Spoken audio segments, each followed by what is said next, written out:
In the past years, coaching companies and coaching entrepreneurs have become a billion-dollar industry.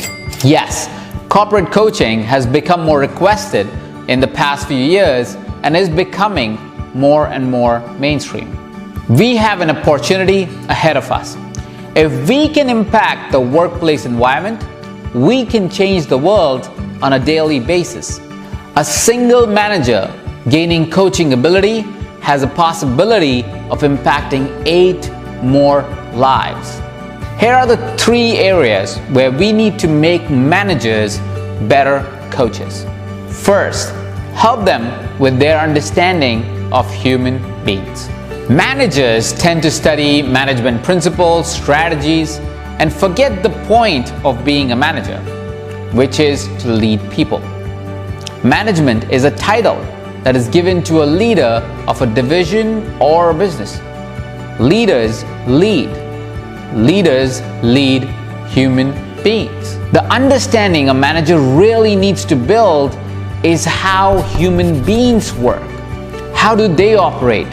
What makes them tick? What gets them frustrated? What gets them jump out of the bed every morning?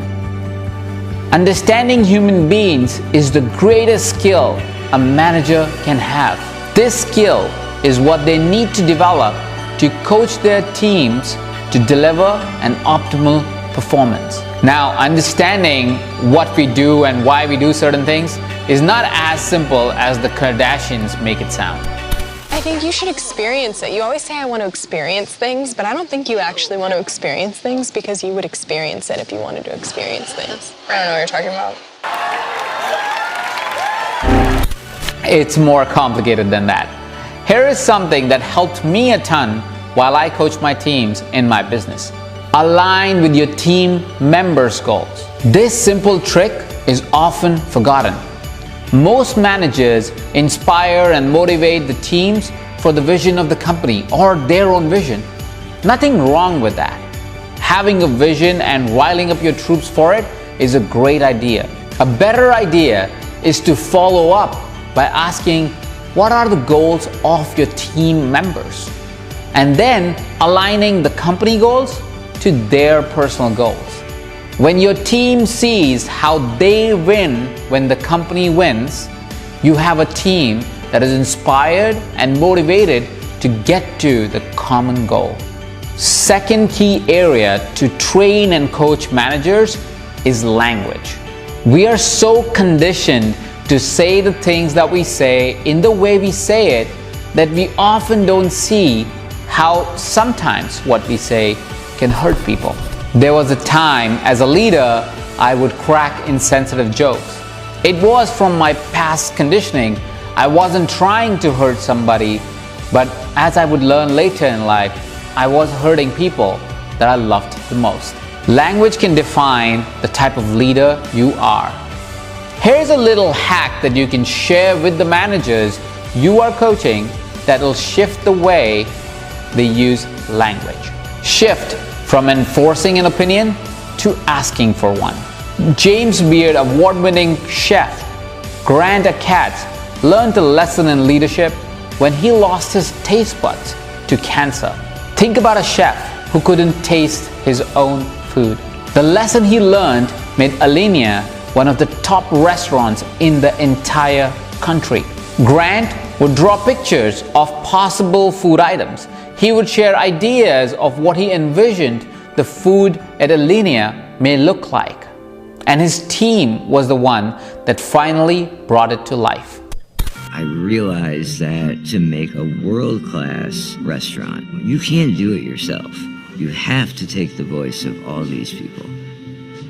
Asking his team questions like, how can we float food, allowed his team to come up with the famous Alinea's balloon dessert.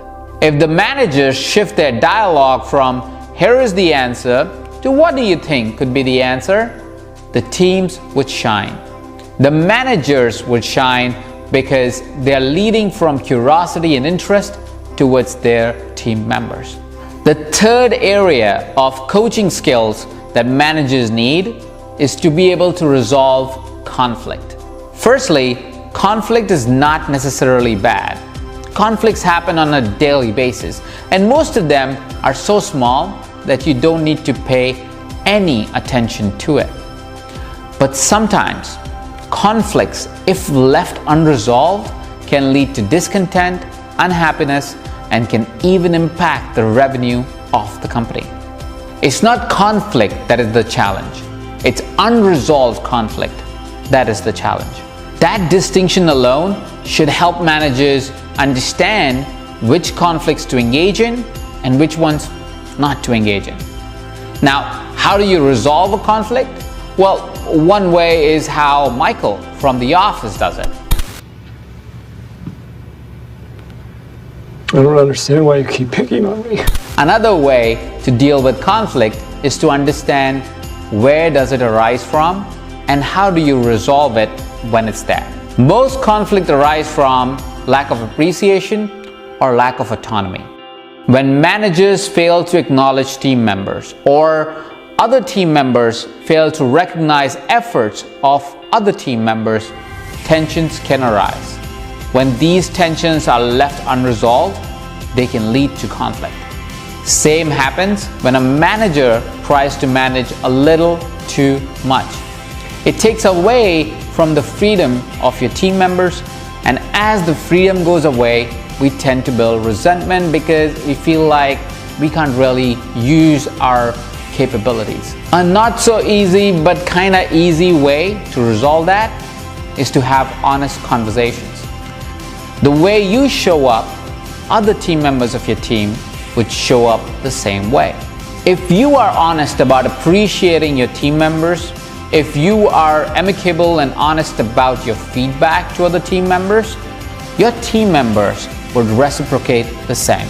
Getting managers to become better coaches is one of the greatest values that you can add to companies that you serve.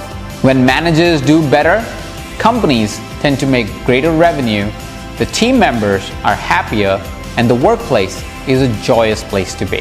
This one capability can help managers make workplace a happier place, which can lead to the world being a happier place. Let's make our contribution and make managers better coaches.